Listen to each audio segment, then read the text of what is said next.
Hey Charm Scouts, Collin here. Welcome to my sewing room. I am the designer of the brand new collaboration with Charm Patterns and Gertie's World on Patreon, the Presley Shirt. Inspired by young Elvis Presley and shirts of the 1950s. This is a really fun, easy to sew, tailored, retro, very dapper, fitted shirt.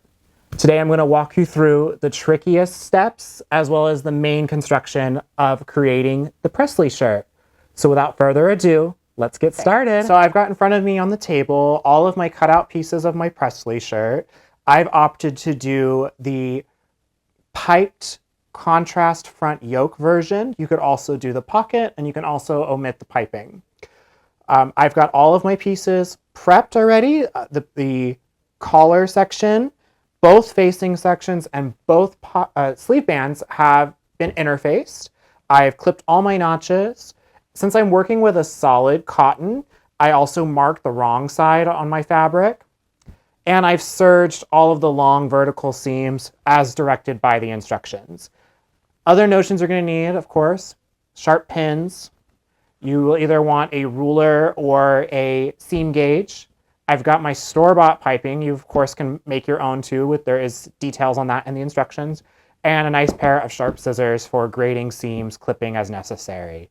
We're going to start with prepping the contrast yoke, which is this piece here, and sewing that onto the front of the shirt. I'm all ready to sew the piping, my store-bought piping, onto a front yoke section. I've already done one, so it's going to be a white yoke with a black pipe.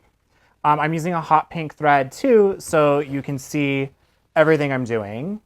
I have the right side facing me, as well as I have my curved bottom edge along the bottom to the right. I'm going to point the flange of the piping, the store-bought piping, which is not going to be a full 5/8, but I want to sew this so that this seam is at 5/8.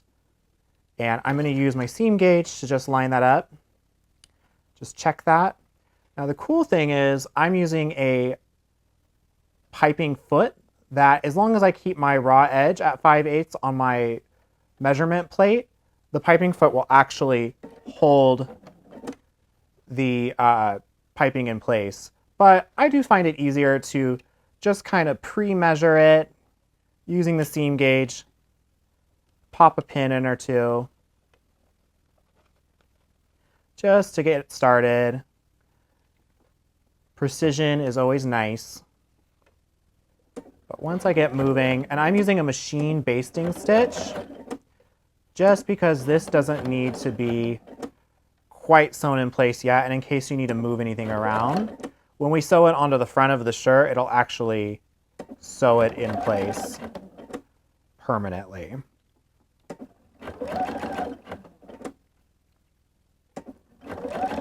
And for mine, I like to just kind of bend the piping as I go. And I don't usually pre-cut the piping. I usually just keep it all in one solid piece of yardage and just cut it off as I finish each section. But my piping foot will hold it in place. So now that I have sewn the piping and pressed it up, I'm going to go ahead and I'm going to just grade down the seam allowance a little bit, just so that there's not, since this fabric's kind of sheer, I don't want there to be any kind of bump, and I don't want the black to be as prevalent. So I'm trimming down the piping flange to just a scant 1/8 of an inch.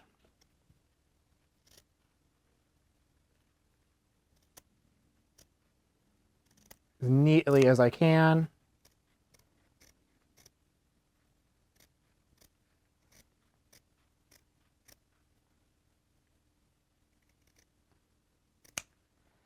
And then trimming down the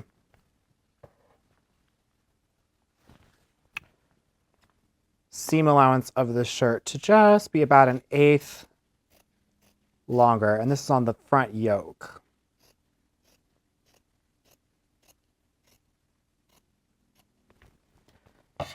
Then fold that up. Boom. And that finishes that bottom edge so that it's ready to be attached to the front of the shirt. And I'm going to line that up with the front of the shirt and get that all pinned into place so that I can stitch the piping into place as well as baste around all the edges. So I like to put a couple pins at the shoulder, along the neck edge,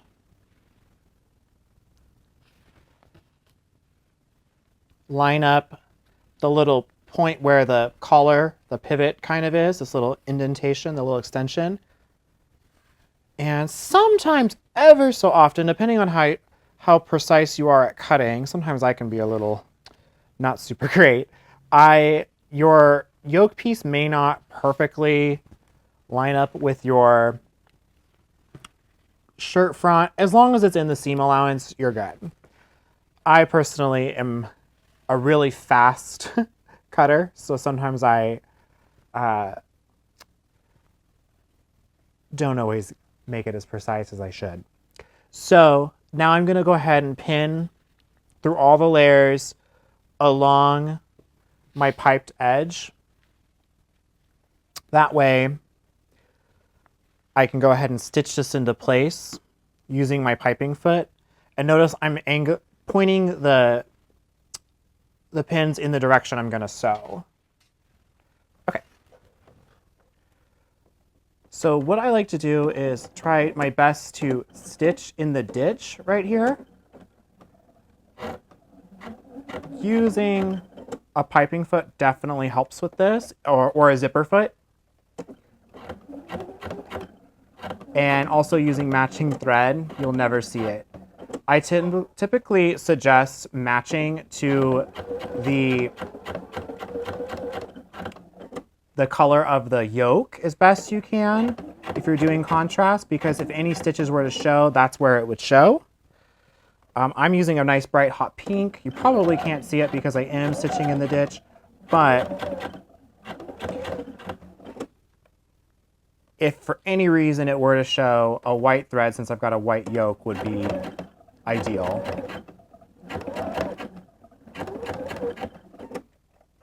I'm pulling out my pins as I go.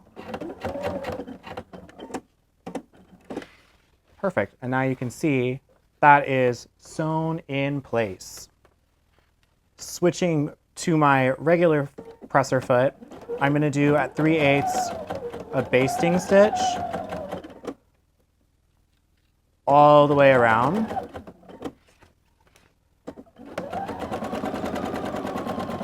And this is just going to make this front piece act as one for the rest of the sewing. And around the neck collar, just be careful. You definitely want to stitch in the direction toward the front, so from the shoulder to the front, because this is going to kind of act as your stay stitching as well. If you were not doing the yoke, you would have already stay stitched the neck. But I like to kill two birds with one stone, so I do it when I'm attaching the yoke. Oops, and a pin I forgot to pull out. And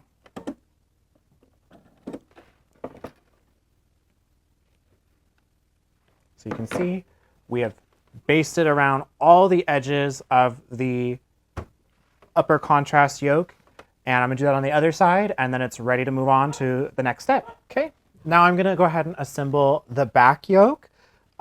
My outer yoke is going to be in white, but my inner yoke is going to be in pink. And the reason I did that is this fabric's a little bit see-through, or like a little bit sheer. So because on the front, the white yoke is sitting on top of a pink shirt, I wanted to make sure that they were the same color on the back, so I did a pink inner. And also the inside of the shirt will then be all pink. Just as before, I'm going to add my piping right now to the to the back yoke using my piping foot, 5/8 seam allowance, just like the front. Okay, line my seam allowance and my piping up. I'm using a machine basting stitch. And this is pretty simple because it's just straight along. You can see my little notches. Make sure those don't spread too much when you're sewing your piping on. I'm sure you guys can hear my doggy. He is so mad that I kicked him out of the room so I could show you guys this. So if you hear him in the background, that's Mr. Pinball. He's waiting to have a play date with Henry and Hattie sometime, but we're on the West Coast. So, okay. Just basting this along. And actually, I had a whole pack of store-bought piping, and I'm actually going to have enough for another shirt. So that's what's kind of cool is it's a great detail, but doesn't take too much material. Okay. So now that I have my yoke prepared, we are going to take this and we're going to attach it to the shirt back. However, we have to make some pleats on the shirt back. So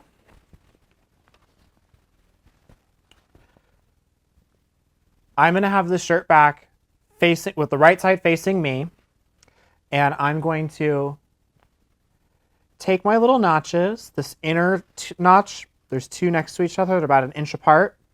I'm going to fold it, and I'm going to fold it to the other notch, creating a tuck or a pleat that faces in, so towards center back. So stick a little fold there, a little couple pins.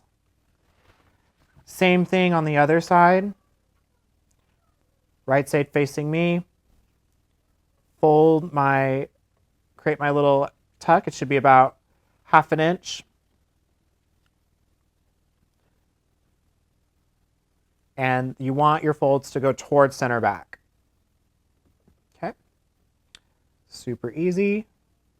And I'm going to just quickly baste across these at 3/8 using my regular foot. You kind of have to jump back and forth between using your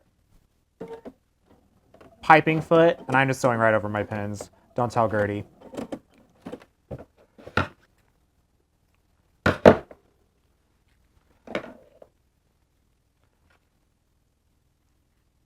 Clipping my little threads so that I don't have a big mess. And again, 3/8.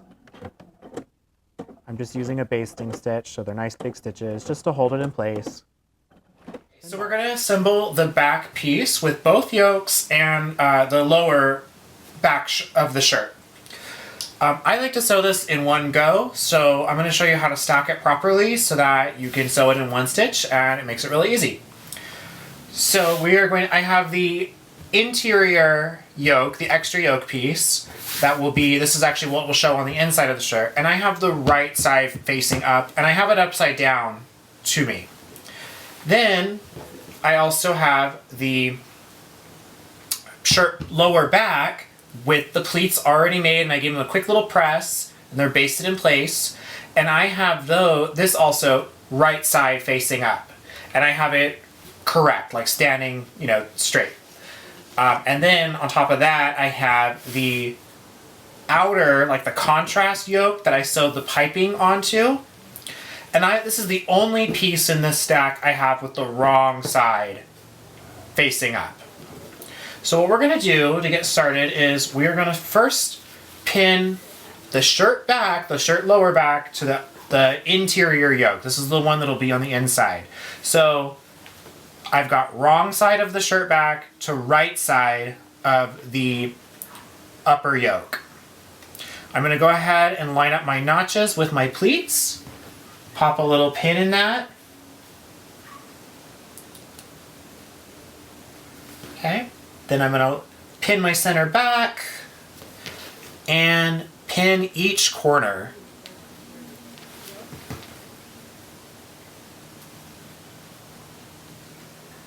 Okay. Don't have to go crazy pinning that yet because we're going to add this piece next and we're going to add a few more pins. So as before, now we've got right sides together because the wrong side is facing up. Line up all those notches, and I'm actually just going to take out that existing pin and pop it back in.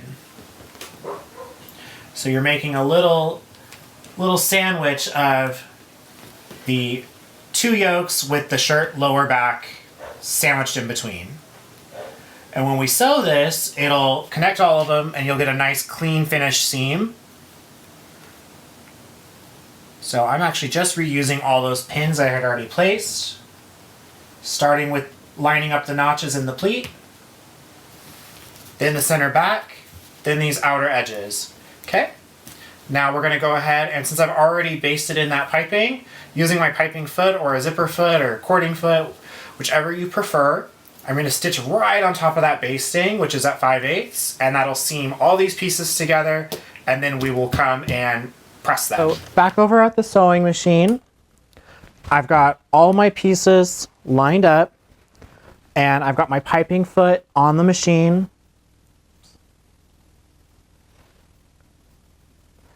And I am going to go ahead with a regular standard stitch. You could baste this if you like, just a little back stitch, but since I know I'm stitching right on top of my basting stitching already for the piping, it's really easy to keep this lined up. And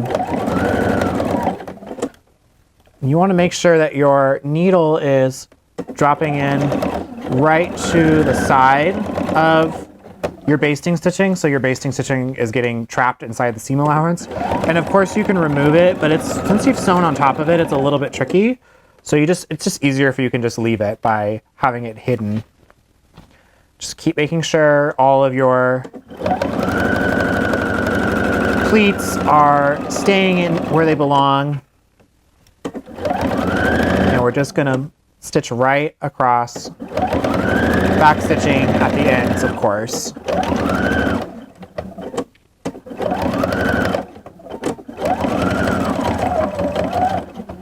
Okay. Trim away my threads. You'll be able to tell that now this is going to be ready to be folded up, and we will grade this seam allowance so it's nice and smooth, but you can check your work. And boom, you should have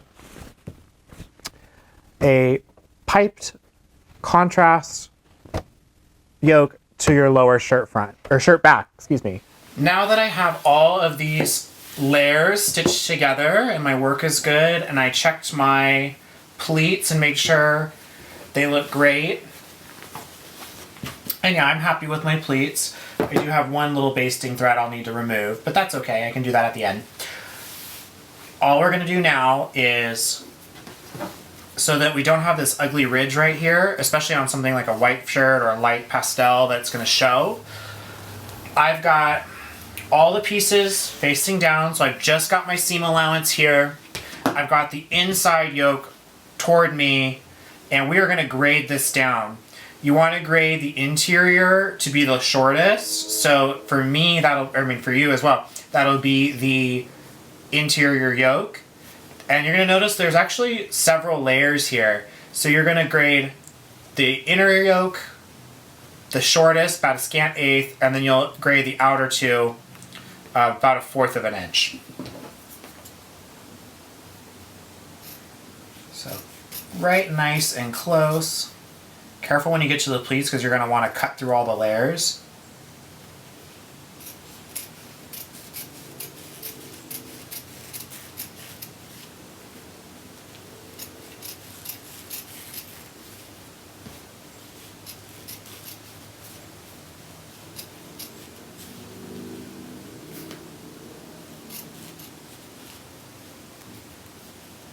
And scant eighth on the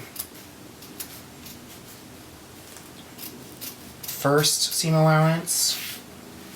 Then now we're working on the actual shirt back, and I like to do this, and just by itself I'll do the piping last and the outer contrast yoke.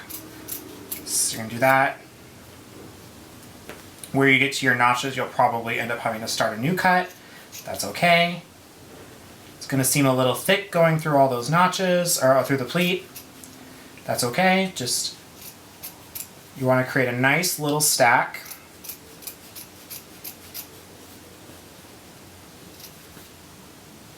Careful not to nip your fingers. You want nice sharp scissors.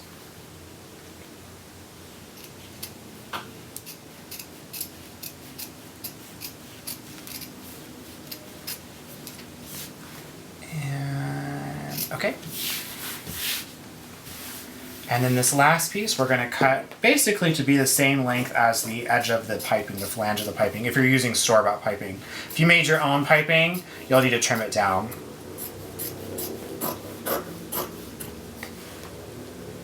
So this is just a little bit taller, barely like a couple threads taller than the middle layer. Okay. So now I'm going to grab the interior, flip the shirt, fold that up, and now we're looking at the finished back of the shirt. What you're going to do now is line up your upper sections.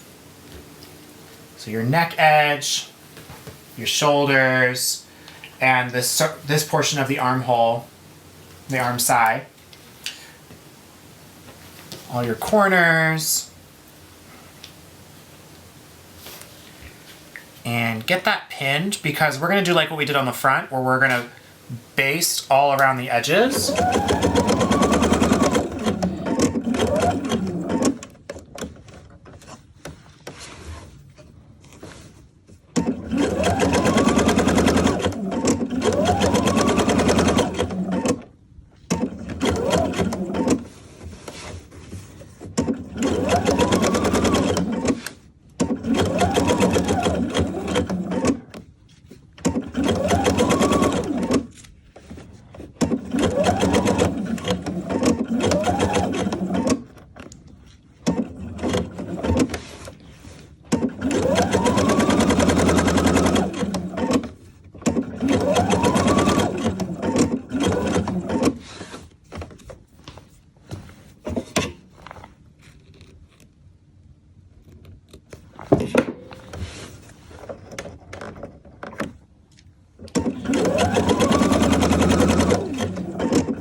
Okay, so I am going to stitch the shoulder seams.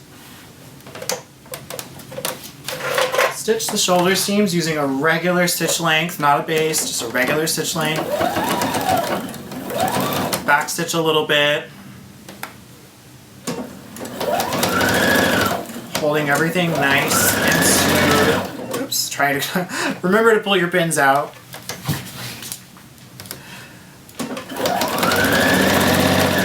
And back stitch at the neck edge. Okay. Do the other shoulder. This is why I like to pin everything ahead of time, so I can just go in one fell swoop, because I like to make sewing fun and easy. And save yourself some time so you can have more time enjoying wearing your product, your finished projects.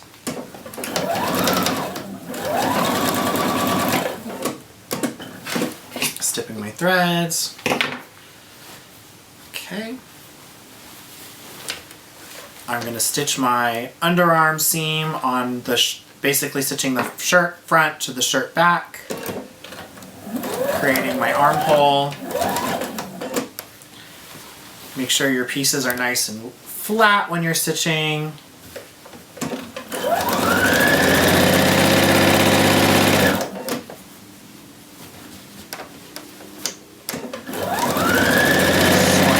Right along. Removing your pins as you go. I only put a couple pins just to make it easy. This is a pretty easy seam to keep lined up. I also find when you have the edges already serged, it almost kind of creates like a little bit of grip, some little teeth that hold it in place. Makes it a lot easier to keep lined up. Okay, and my final side, going to stitch that. Oops. Remember to remove your pins. Don't be like me.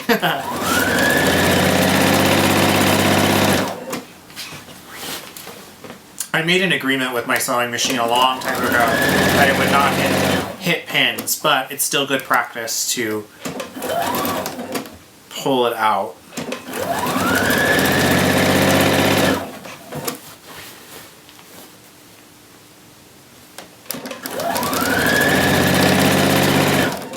And coming up to the edge.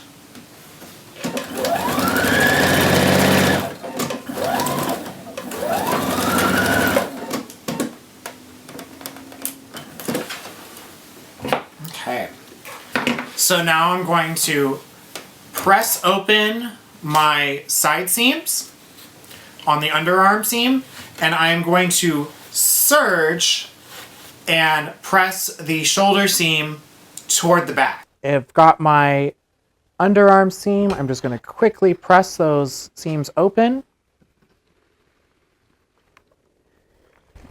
And it's not a bad idea to use your ham or seam roll, just because there is a slight curve to this seam. The underarm seam is just tapered just a little bit at the waist, just to make the shirt slightly more fitted. And this is a cotton, so it's pretty crisp and presses really easily since it's broadcloth. I chose this fabric because it's great for summertime, springtime, and it's actually a fabric that would have been used in the mid-century for men's shirts. So great, and ladies wear too, just a great lightweight fabric. Okay, so I'm going to press my now serged seam allowance toward the back. And if you had not serged it, if you had either used pinking shears or just done that second row of stitching and trimmed close, you would still do this step. You're going to press it as one toward the back. And I do like to use my tailor's ham for this just because there's a slight curve to the seam. So I want to make sure that it shapes to the shoulders nicely. Okay. All right. So now the shirt section, you can set it aside because we're going to prep the sleeves, but it is ready now for the sleeves to be eased in. And you can also, this is a great place too, if you want to just make sure that check your fit, because you can definitely try the shirt on and make sure, just fold it back so that the center front is in the right spot and just see how it fits. For this next step, you're going to want to pull out the free arm of your sewing machine. And you're going to do some ease stitching. So I use machine basting stitches, but the longest stitches you have on your machine. Starting from one of the outer notches, going all the way through to ease the cap of the sleeve. All the way around till you get to the double notch.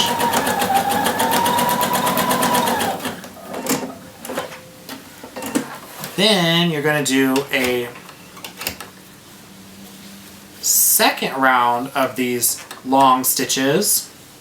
So set your stitch length to something like 5 or 6.0, whatever your machine is. If you have a machine basting stitch, that works too. You're going to do a second row of stitches right along the inside. Make sure those stitches are relatively parallel to each other, and we're going to do that on both sides. And this will be used to ease the cap of the sleeve into the shoulder seam. I've got my sleeve with the right side out inserted into the inside of my shirt with the wrong side out. And the way I know I've got the right sleeve the correct sleeve to the correct armhole is that the double notch was lined up and with the double notch. So just line up your notches. That double notch is your key factor.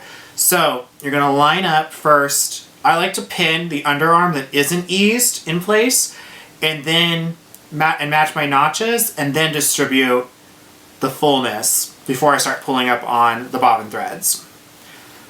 Line up your underarm seam. Remember, you're pinning right sides to right sides, but you should be looking at the wrong side of the shirt. And I'm just pinning, for now, just the underarm that isn't eased quite yet. And you've got a couple notches to line up, which helps you out tremendously. And careful not to catch your easing stitches, your easing threads in your pins. But I like to go ahead and pin this section first, just because I feel that it makes it easier to line up the rest. Okay. You also have a notch that lines up the seam of the back where the yokes meet. So go ahead and line that up too, because that whole section usually doesn't have to be basted. And then you have a notch that is for the shoulder seam. So you're going to line that up as well. And that way you can tell a lot easier what portions, like how much easing you actually need to do, because it's not a lot. You can actually even sew this sleeve flat, but in some of the sizes it's a little easier to ease it in with the pattern, so we decided to show this method. So you're going to pull up on those easing stitches ever so slightly.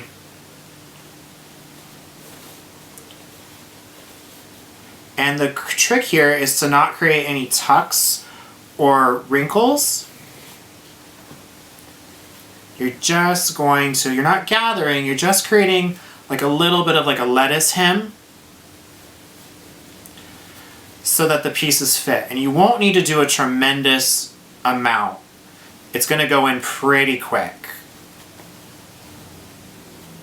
And line up your stitch line. You know, you do want the raw edges to match, but you'll feel the curve line up. Okay.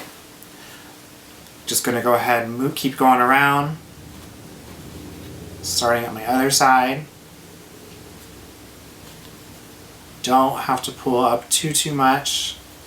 It's easier too if you do this is a part where you may want to use a different thread color, because it actually is easier to use a different thread color. The sleeve cap goes in really easy. It's not crazy. It's not a big, crazy tailored sleeve. It's just a little bit of easing. Okay, so I pretty much always start with my needle down right at the underarm seam. I just find that this is the easiest place, and I've got the wrong side of the shirt facing me, and I'm going to actually put my hand in between the shirt and the sleeve layers, and I'm going to just lightly tug on the sleeve layer, and then I'm using my right hand to kind of pinch those pieces together and just keep everything lined up. Your pin cushion will hide between the layers if you've got a wrist pin cushion like me. And pull out your pins as you go, but really your main focus is to make sure that you're keeping those edges lined up.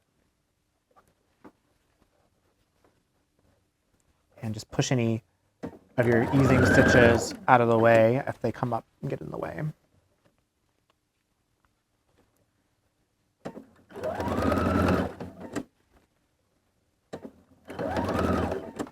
Okay. Just keeping everything lined up. I can feel that the seam line where I'm stitching is flat. That's what you want. You don't want any tucks or puckers from your easing stitches. This isn't a crazy gathered in sleeve, so it's pretty easy to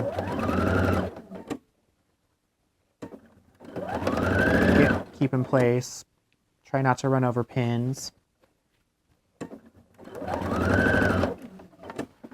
make sure when you stitch your seam allowance of your shoulder seam that you're stitching it toward the back,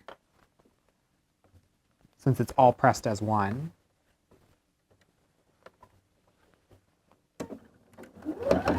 Keeping everything as lined as possible.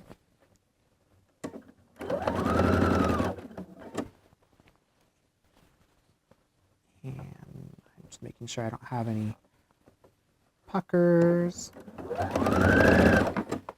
This is where the cap is the most curvy, so the most likely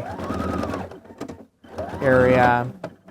Once you get past the back yoke seam, you're usually in safe waters.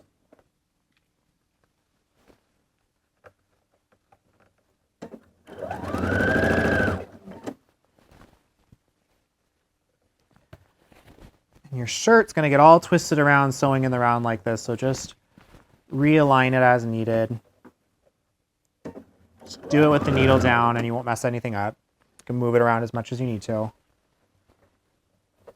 And that's something to know. I am sewing this with the needle down, in the needle down position, where every time the needle and presser foot park, they are in the down position. Okay, make sure you've got all your seam allowances. We're coming back to where we began. Make sure everything's neat and tidy. And give that 1 or 2 little back stitches. And now it should be ready to check. Okay, before you move on to finishing this seam, you're going to just want to go around. It's going to look real crazy because you've got your basting stitches and everything in place. But you want to just go around, make sure that there's no folds or tucks or anything on the inside. Flip the shirt to the right side as well. And just check your hole eased in sleeve. More than likely, the seam allowance will want to move toward the sleeve, and that's actually what you want. Yeah, this is looking pretty good. Next, we are going to get the sleeve bands assembled. I'm going to take 2 sleeve bands and find the short ends. Pop a couple pins in those. And stitch those.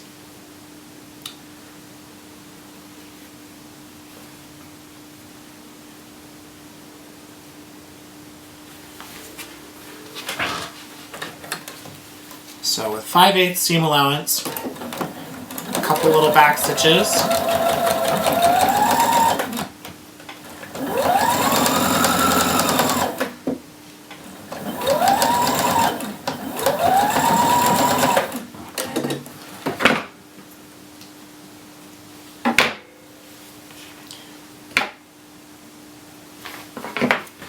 Then we will press this seam open and fold it in half so that we get one continuous tube,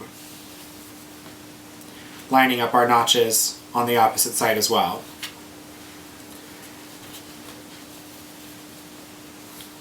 And then you have your sleeve band that'll be ready to attach as soon as we baste these. So I'm going to go over to the ironing board, press this seam allowance open, and then fold the whole band in half so that the right sides are on the outside, and give it a little press as well. So that way you have a nice, even, crisp edge. Okay, so to press open your sleeve band and get it prepped, going to hit the underside, press open your seam allowance, then fold that in half and line up your seam allowance, as well as you have some notches on the opposite side. Give that a little pin on the outside. And if you just tug the little sleeve band, the other pieces will line up. Now I like to just go ahead and pop a couple pins in. We're going to baste this edge shut. And a little trick, if you don't have a sleeve board, you can easily pop it over your tailor's ham. Give that a little press. Really quick, you're just crisping up that edge. This will be the finished edge that shows. Use a pressing cloth if you like. I know I'm not going to burn this fabric because of how quickly I'm moving. And then the next step will be to take this over to the machine and do a 3/8 basting stitch all along that edge. Back at the sewing machine, I have my bands ready to be basted. They've been pressed. I'm going to baste this at 3/8 from the raw edge using a machine stitch at a long length. Just all the way around.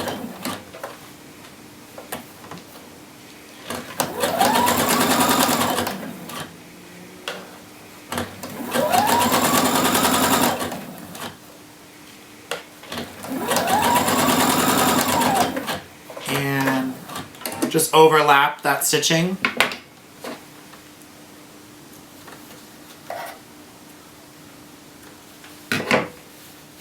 And that's your finished sleeve band ready to be attached to the shirt.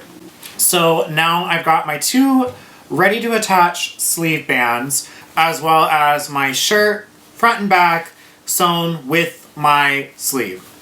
So what you're going to do, this is going to seem a little counterintuitive, but you're actually going to turn the shirt, or at least the sleeve, inside out so that you're looking at the wrong side or the inside of the shirt. And I've already serged my seam allowances, so I am ready to go.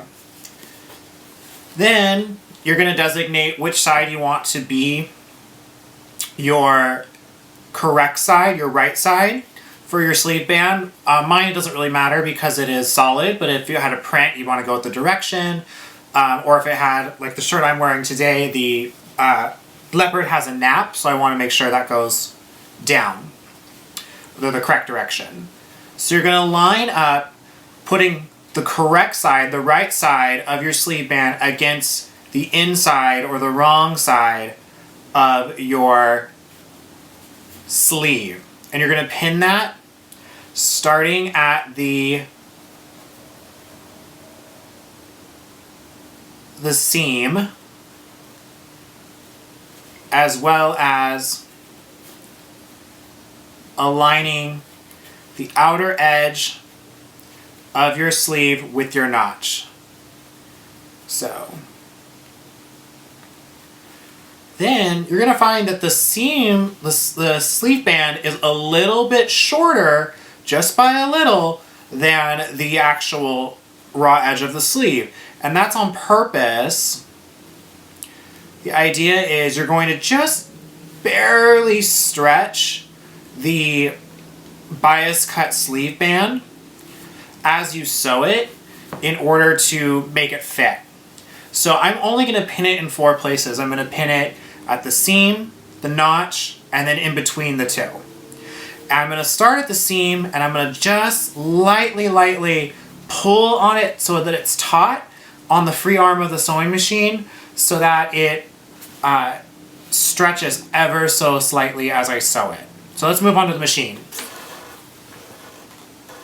Okay, so I have my sleeve lined up, pop that first pin out, put my needle in place, and ever so slightly, making sure that the sleeve doesn't bunch up, we're going to, using a regular stitch length, stitch at 5/8, just gently tugging, just to ever so slightly stretch the sleeve band to fit the sleeve. It's only about 1/4 inch to 1/2 inch shorter, so you don't have to stretch it too much. But this is what actually gives the sleeve its nice fitted effect.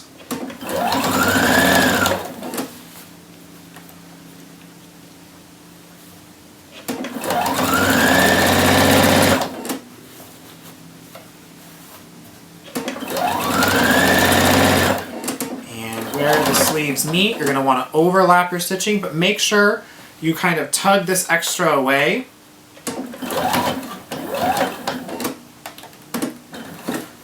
And clip your stitches.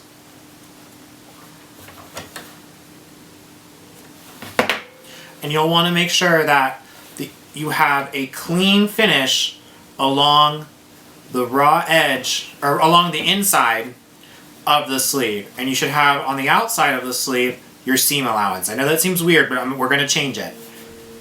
Now that the sleeve band is attached and I finished this edge, for me that's with serging. For you it may be doing a second row of stitching and trimming close. I am going to flip that so that I am looking at the inside of the sleeve so I can see all my serging and everything. And now I'm looking at also the right side of the sleeve band, and we're going to understitch right next to the sleeve band. So we're stitching all that seam allowance that's now being turned onto the inside. We're understitching that to the sleeve. And you want to make sure you're pulling this nice and taut.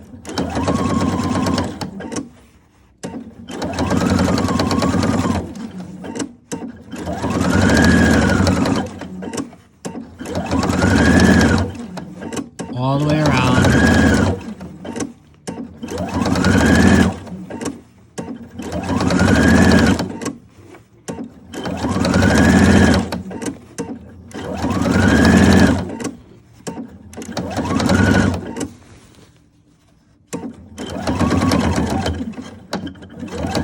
And overlap that stitching and trim your threads. Okay, so now that we're over at the ironing board, we're going to turn the shirt so that we're looking at the outside of the sleeve. You're going to see your understitched, finished sleeve band seam. This is going to get hidden now by the pressing.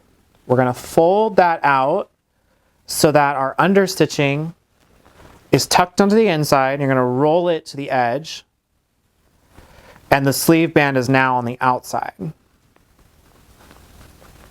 And you want to kind of first work this with your hands, kind of creasing it. Then you can go through with the iron and press it.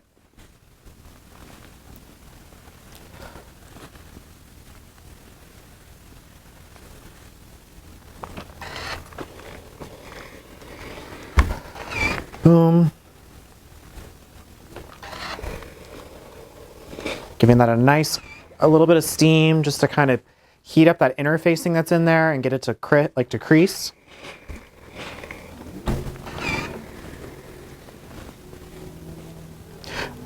You can do this right on your board. I don't know, I find it easier to do it. I almost press everything on a ham. I think it's just easier. But you could do this directly on the ironing board too. My ironing board's also like just a couple inches too short for me, so I like it on the ham. Then, once you've got that all pressed, you can just take a peek at it. Sometimes when I press it, I like to just press it once on the outside too. Just give it a little steaming on the outside just so it's nice and crisp. Not really touching it to the fabric, just kind of hitting it with the steam. Possibly steaming up my camera lens as well. Okay, so just to repeat that, I'm gonna fold the sleeve band so it goes up and give it a nice permanent press on the outside of the shirt so that your understitching will be on the inside of the sleeve when you wear the shirt.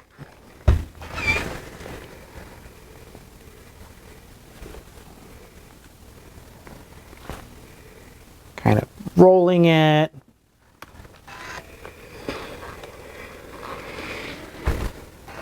And if this understitching matched the shirt, like if I had not used the bright pink thread, it would completely disappear and you wouldn't have, it would not be visible at all. Although it's only going to be visible if you look on the inside, so. All right, hit it with a little steam, just to kind of crisp it up. Okay, and now we are ready to, this is ready to go. You can definitely, is a good moment now to try this on as well. But you can actually set your shirt aside for a moment, and we're gonna move on to assembling the collar. Okay, you should have two collar sections together.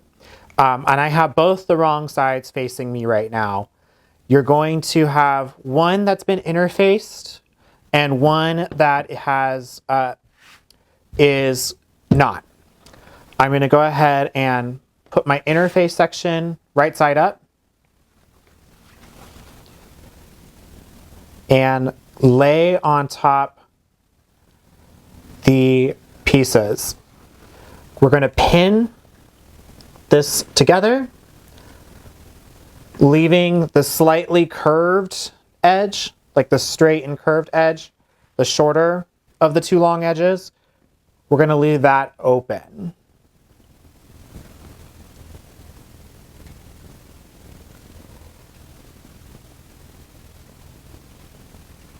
And pin along.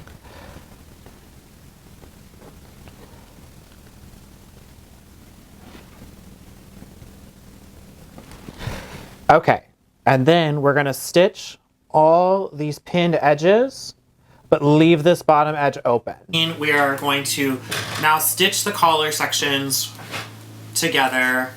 Pretty standard, wrong side, or right side to right side. Back stitching.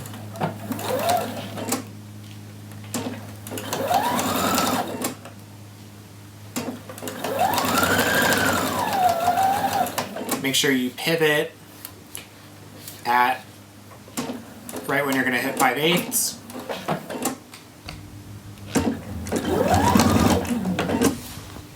Okay, just stitching the collar.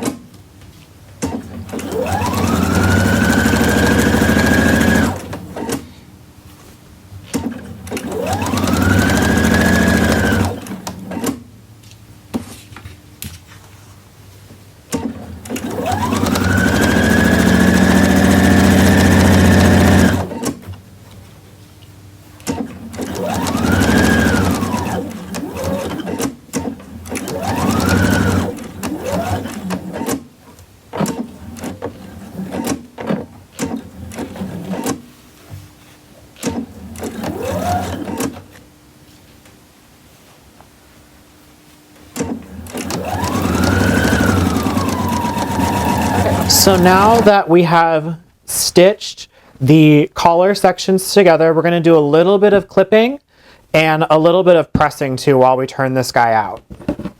So first, we're going to clip off the corners, okay, leaving it just a little scant eighth in that corner because we're going to actually now grade this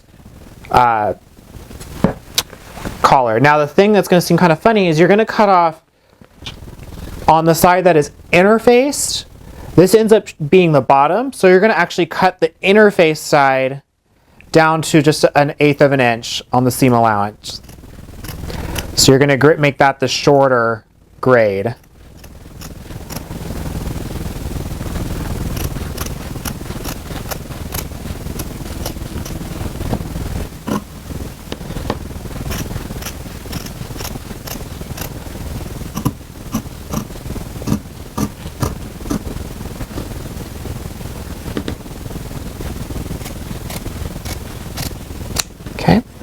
Do that on all the sides.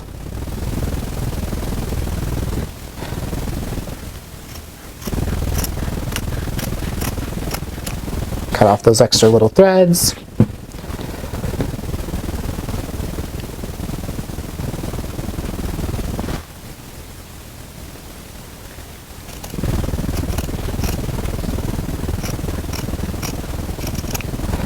And then cut the other piece, the non-interface piece, just about 1/8 of an inch longer. And I have a little section I'm going to trim down just a little bit more on the interface section.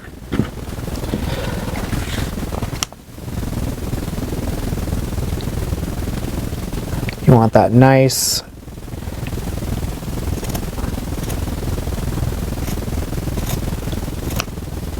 don't clip into your stitching. But you want it short. There you go. Okay. And boom. And boom.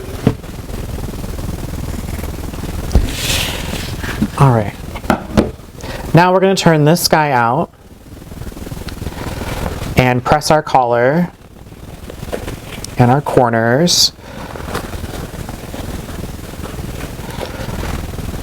Leaving that raw edge exposed. So I'm going to go ahead and take this and I'm going to press it out, press these corners so they're nice and crisp. Then I'm going to baste to these notches here. I'm going to baste from the raw edge, stopping at my notch, starting at my notch.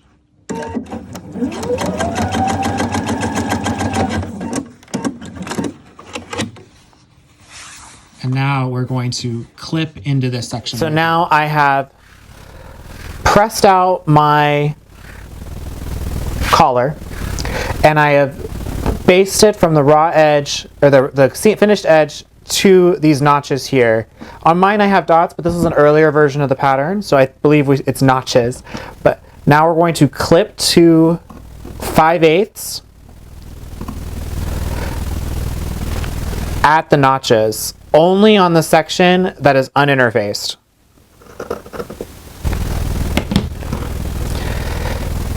Okay, make sure that that little fold, so you've created a little fold here. I'm going to press under that 5/8.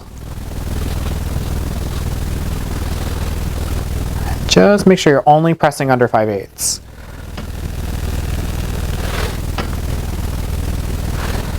Make sure it's nice and you're going to get this little rectangle of the interface side showing. Just give that a quick, you're not pressing it to put a super hard crease in it, you're just pressing it to basically so it'll stay out of your way. Okay, and now this is ready to pin onto the shirt. I've got the back of my shirt facing me with the right side facing me, and I've got the interface side of the collar facing the shirt. You're going to line up those notches you made, and that cut side, the part that's been folded back, is going to be aligned with the center back of the shirt. And you're going to put these notches at the shoulder seams. Then pin the rest in place. So again, the cut side that's folded back goes down the back of the shirt, right at that notch. So you're not lining up the notch with the shoulder seam. Then you're going to line up center back. Now when you go to stitch the back of the shirt, you're only going to pin through and stitch through the interface section.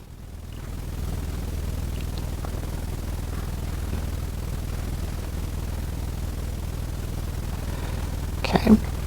You're going to ignore that folded up portion for right now. So just pop a couple pins, and sometimes you have to kind of finagle it a little bit, get it just right. And now we're going to go ahead and baste across this whole edge, oops, ignoring the part we folded under. That's what's going to be how we seal up this raw edge in a little bit. Okay, so now that I've got this pinned in place, I am going to baste along. We're going to baste along the whole collar to the back of the shirt.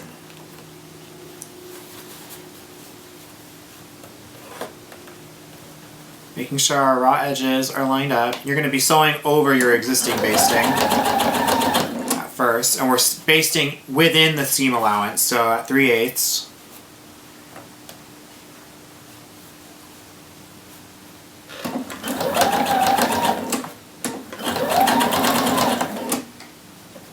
You might make sure you're missing the folded back section.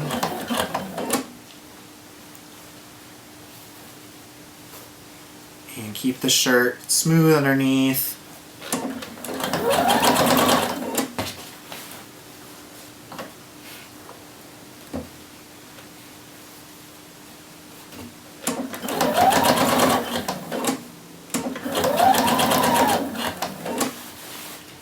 Again, basting everything in place.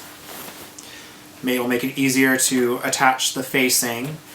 Also, when you're stitching over the shoulder seam allowance, make sure the seam allowance is pressed toward the back of the shirt, aka the middle, so, or toward the opening.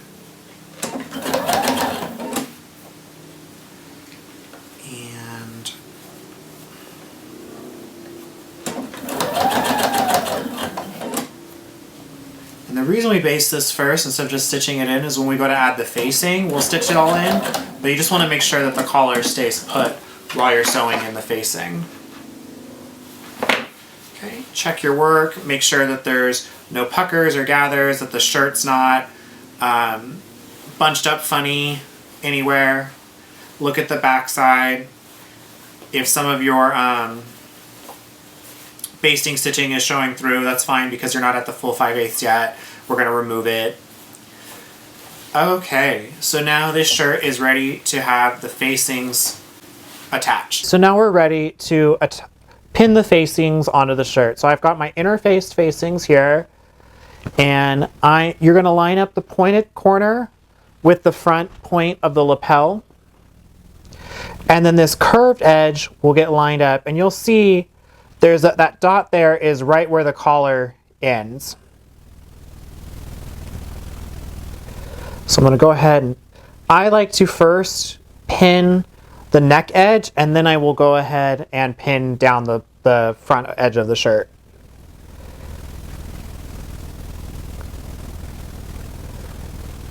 And you're going to also fold back about 5/8, it should be 5/8 of the facing. So you're going to fold back 5/8 of the facing, and that should line up right with that little snippet you made, that little cut you made into the collar.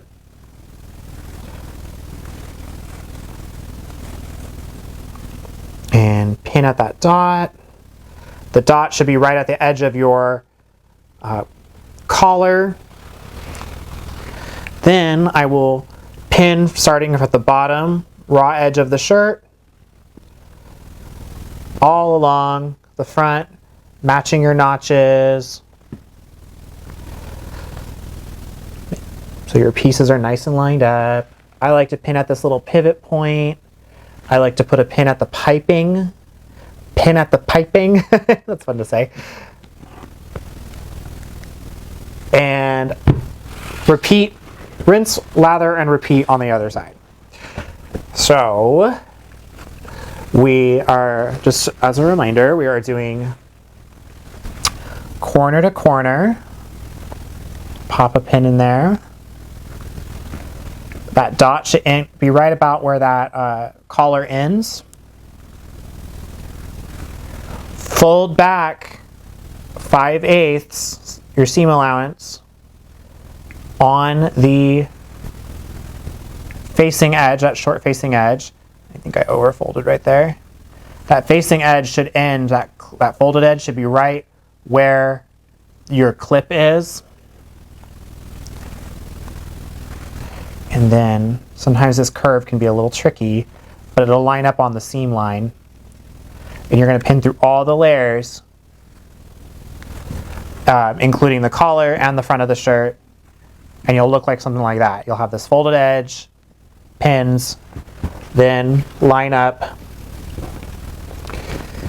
the front edge of the shirt Stick a pin in there.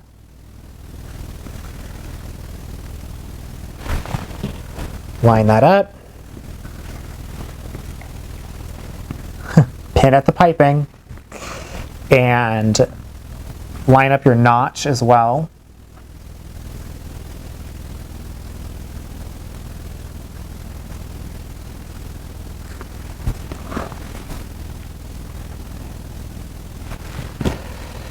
And I like to pin at the pivot point. Okay, so over at the sewing machine, we are going to start. I like to do it all in one swoop. You can definitely sew the neck edge first and then the fronts, or vice versa, sew the fronts, then the neck edge. But I like to do it all in one fell swoop, so I'll start on the shirt left when worn, bottom, go up, pivot at the corner, go across my neck edge, and at this time we're going to actually sew the full 5/8, still avoiding this little folded back section. Pick up where we left off on this side, pivot at the corner, all the way down till the very bottom of the shirt. So starting at the bottom edge, I'm going to stitch all around. So I've got the full front left side, the collar, and the full right side down the front. And I'm using a regular stitch length, not a basting length, just regular old stitch length, 5/8 seam allowance, back stitching. I've got my machine set for the needle to go down. So make sure you have plenty of bobbin thread. I've done that before where I've gotten to this step and then ran out of bobbin thread.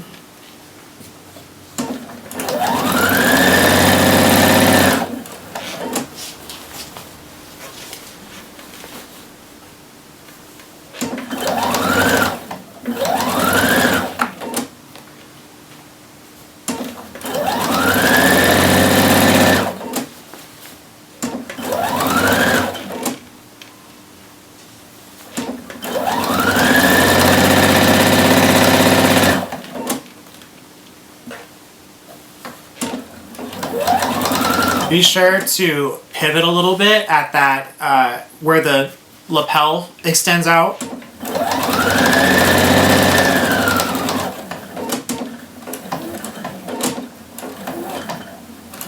And when you get to 5/8 mark, you're going to pivot, turn with the needle down. You're going to turn the facing and you're going to start sewing toward the collar. So that's why you got to have the machine set for the needle to be down when you're done, when you're parked. Okay. Follow that curve.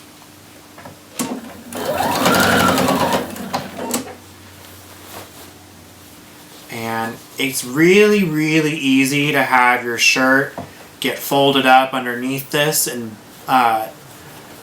since you're sewing through so many layers, it's hard to tell. So just take your time.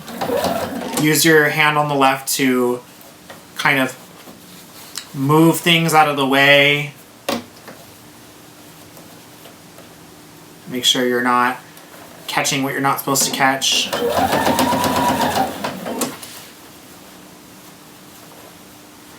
And when you get to this little corner that you've created with the folded edge and this folded edge, you're just going to stitch right at the 5/8 mark, right across that corner, but not catching the folded edge of the collar, just sewing down the facing.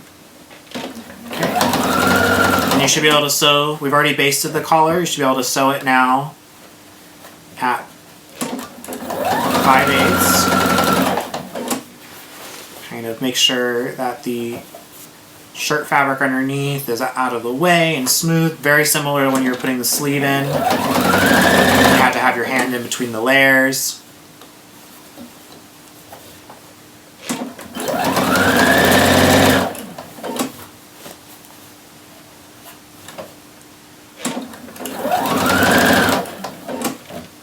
Okay, we're coming up to the other corner where we're going to do the same thing, as we're just going to sew across the corner without catching the collar section.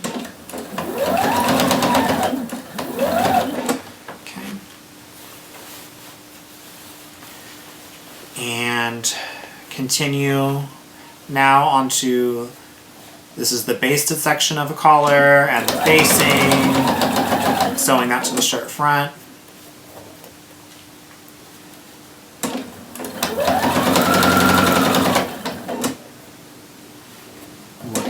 I just passed the corner, so now we're in the home stretch.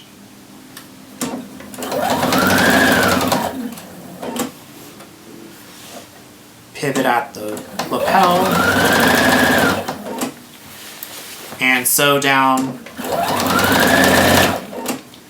the front of the shirt.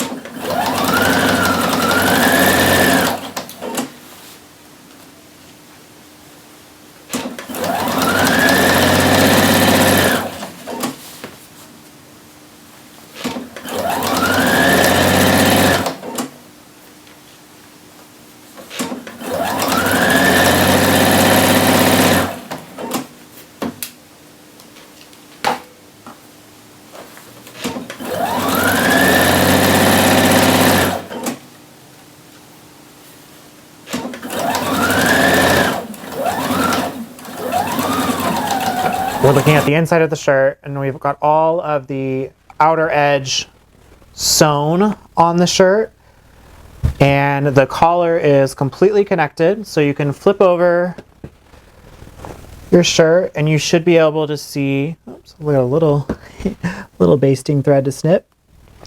You should be able to see your clean finished collar and facing. And then when you're done, you'll see how easy this piece is going to end up being covered by that folded down section of the collar. But before we can turn this and press it, there's a little bit of clipping, grading, and understitching we need to do. So I'm going to turn this back out so that I'm looking at all those nasty raw edges. Then with the with the interface side of the facing looking at us like up, we're going to make some clips as well as grade a few things. So first clip we're going to make is right at that folded section. So we're going to not clip into the facing, but clip right where we clipped before. Just make sure you don't cut into your permanent stitching in there. You're going to do that on both sides, on the inside of the collar. Then we are going to actually do a little bit of grading here. I like to just trim down the interface section down to where that basting was. I find that this helps remove some of the bulk at the base of the collar. But if you don't want to cut it all gone, because you do want a little bit of a collar stand. So with the seam allowance, that bulk kind of acts as, keeps the shirt collar standing up in the back. Okay, and I'm going to just trim down a little bit of the interior. I also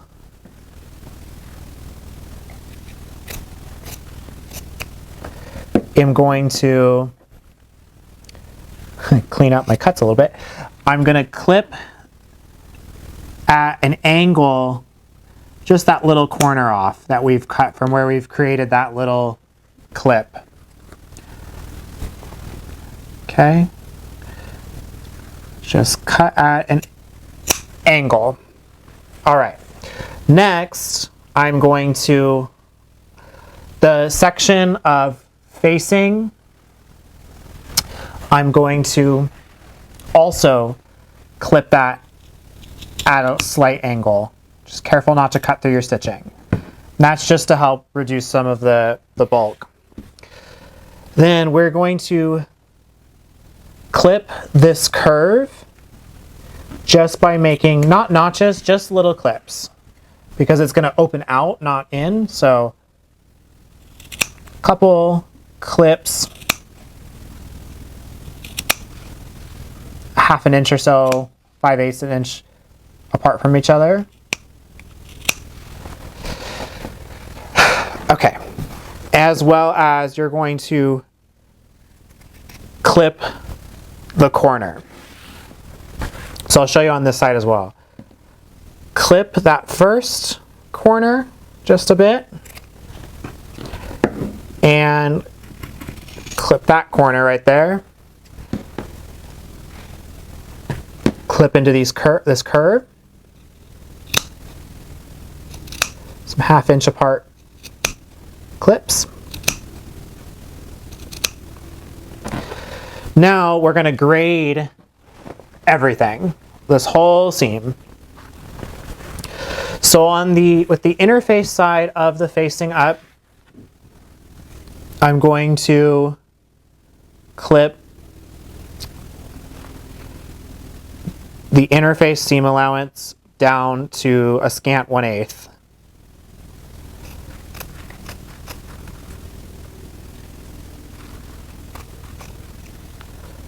All the way along whole edge.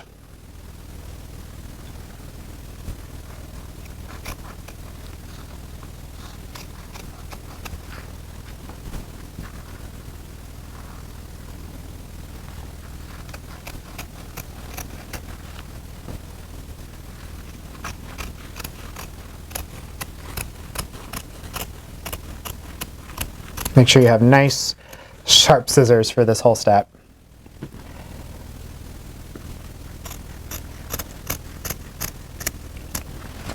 And that even goes for this section that we clipped into. You're going to trim that down nice and close. It's going to get a little tricky once you get to the clip section.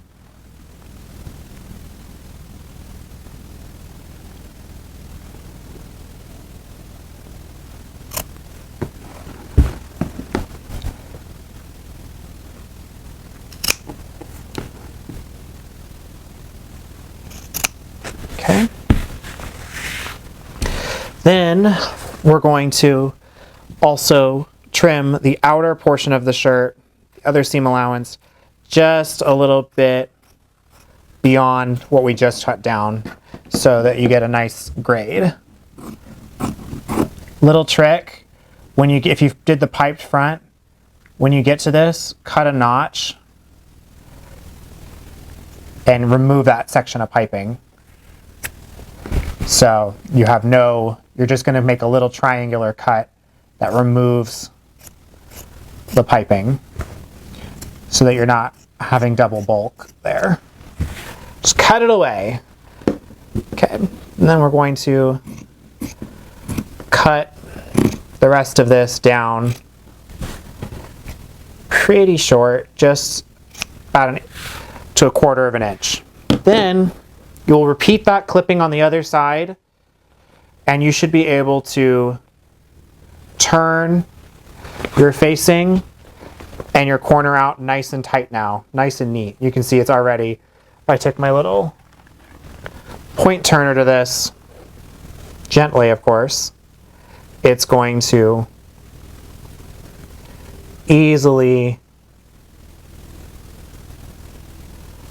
create a nice sharp little line. Great.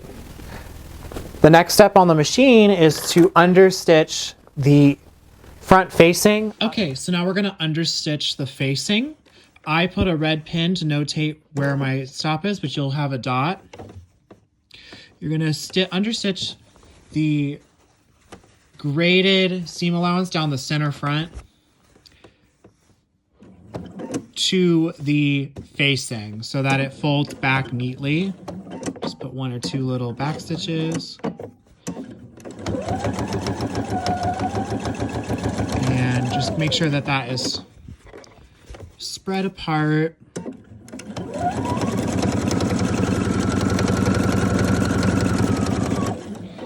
You're going to take that all the way down to the bottom, making sure that that seam allowance is folded toward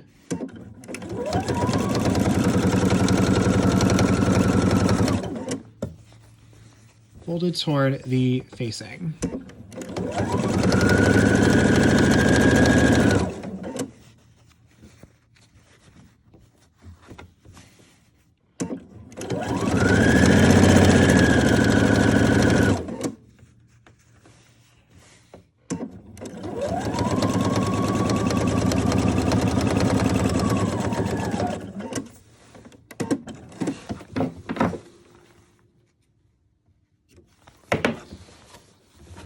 Okay. And you'll repeat that on the other side. So I have understitched the front facing, and I've also turned the point of the lapel out. I'm going to give everything a little press, using that understitching as a tool or as a guide. And that'll fold nice and flat, and that's going to give us a nice section for our buttons and buttonholes to go. And where the understitching stops, just go ahead and get in there and really roll those edges out.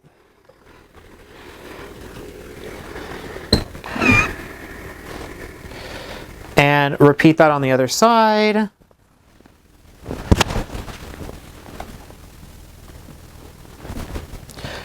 And again, if I had used matching thread, this would be really invisible. You're seeing it because it's I did a darker thread for camera.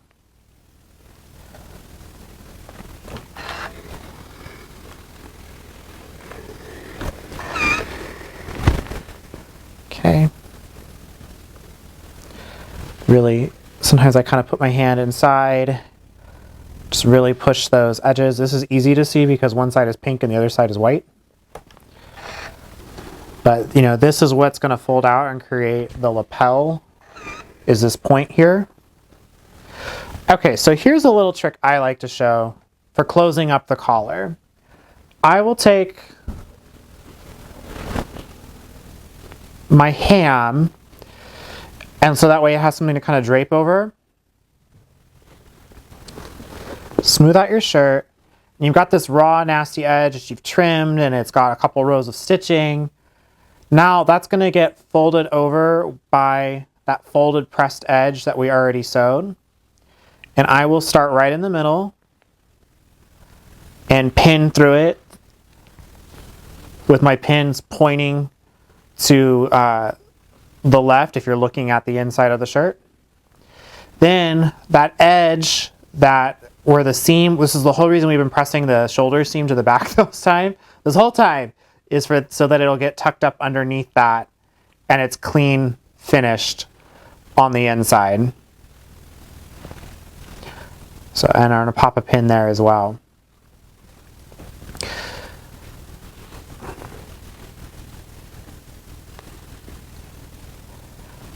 Pop one more in between those two. Okay, so that corner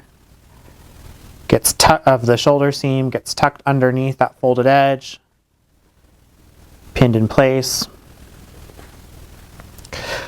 And you can slip stitch this shut invisibly right on the seam allowance, but I often, since I can see where the other side is, and also the collar gets folded down over that anyway, I just go ahead and machine stitch right along this edge, right on top of that previous, you could see the seam. I just make sure that it's hanging over it, and I'll stitch right over by machine. Then these facing bits, those are going to get lined up and slip stitched onto the shoulder seam as well, that folded bit. So I will pin that in place.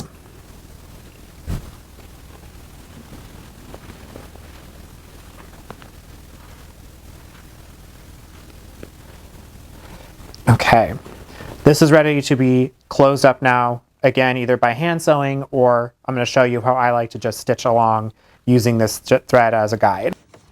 The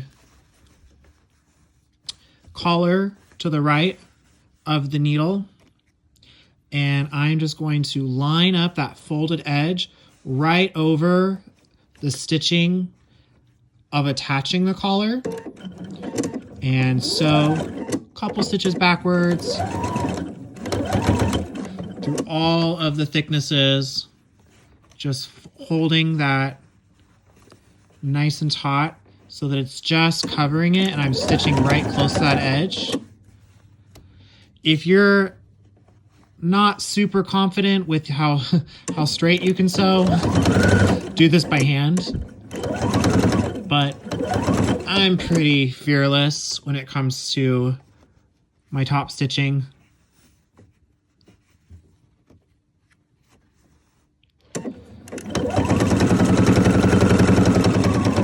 So I know that I can get it pretty clean. I also know that the collar hides it, so if you make any imperfections, no one but you will know. But sometimes that's the worst person to know. It's when you're like, I know it's there.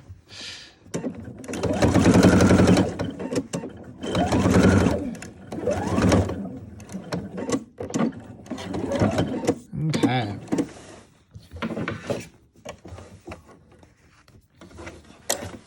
And boom. Yeah, pretty neat and tidy. I'm not worried about the backside. Cut away your extra threads.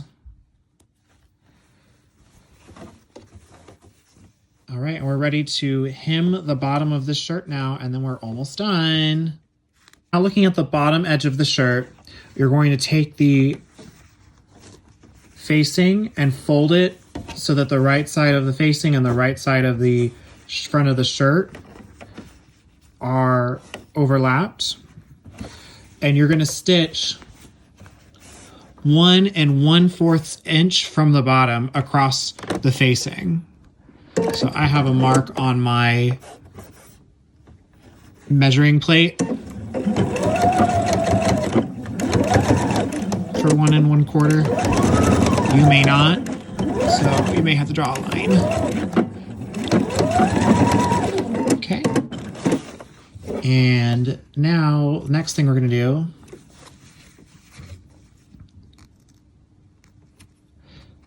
is clip at an angle to take that corner out. And then we will serge or finish this edge. You can either turn it under by 1/4 inch and press it and flip it under. But the whole point here is it's going to create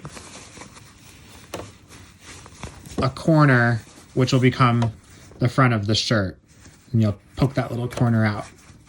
And then on the inside, the hem of the shirt will be folded up. So looking at the bottom of the shirt edge, I've clipped my little edge. I've sewn or serged along the bottom. You could also have turned that under by 1/4 inch. I'm going to fold my facing back to the inside of the shirt. Turn my little corner. You can use a little pin if you don't have a point turner. Make sure that's all lined up. Do that on both sides. Turn your, and I had a little thread that got caught, but okay. Turn your front so you have a nice crisp corner. Then you're going to turn everything up to be even. Should be about an inch of fabric with, if my serging's 1/4 inch, so it should be 1 1/4 inches. And you'll press this. So I'm gonna lay my shirt out nice and smooth. Grab my seam gauge just to make sure.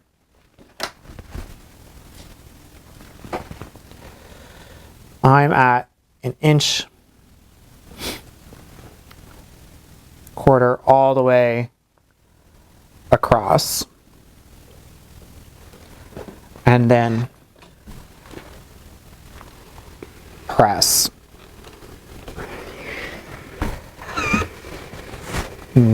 Goes pretty quick if you're using something like a cotton. Pretty quick.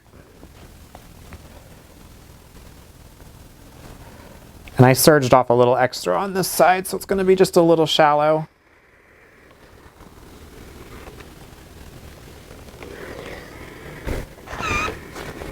Okay, so now that that's folded under, and you can also you could have done a second fold where you would have only an inch with a quarter folded under, but I don't mind the serge edge showing.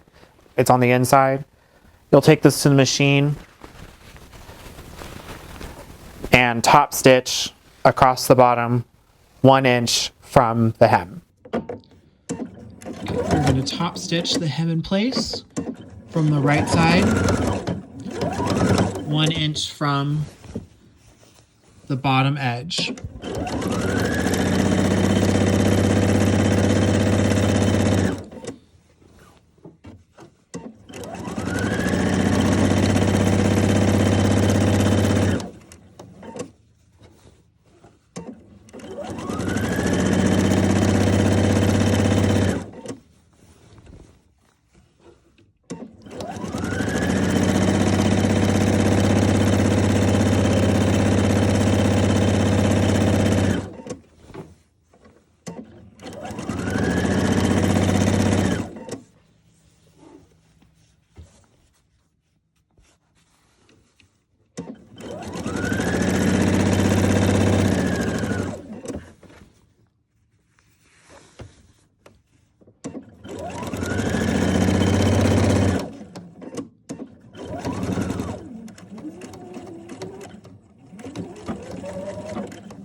The final step of your complete or almost completed shirt is to mark your buttonholes, sew your machine buttonholes, and then sew your buttons on. If you're like me and you never remember to mark the buttonholes from the pattern, here's a trick. Take your clear ruler, line up the edge, the main body of the shirt edge at 5/8, okay? Now keep in mind that this has a little extension at the 4-inch mark, so you should be about 1 inch from the top. Okay, so this is how what you know. With the Presley shirt, your first button is 4.5 inches from the top, and I always just draw 3/4. Then your next one is at 8 inches. And then from there, 12 inches, 5/8 from the edge, of course, and 16 inches. I like to put that one back at 4. And your last button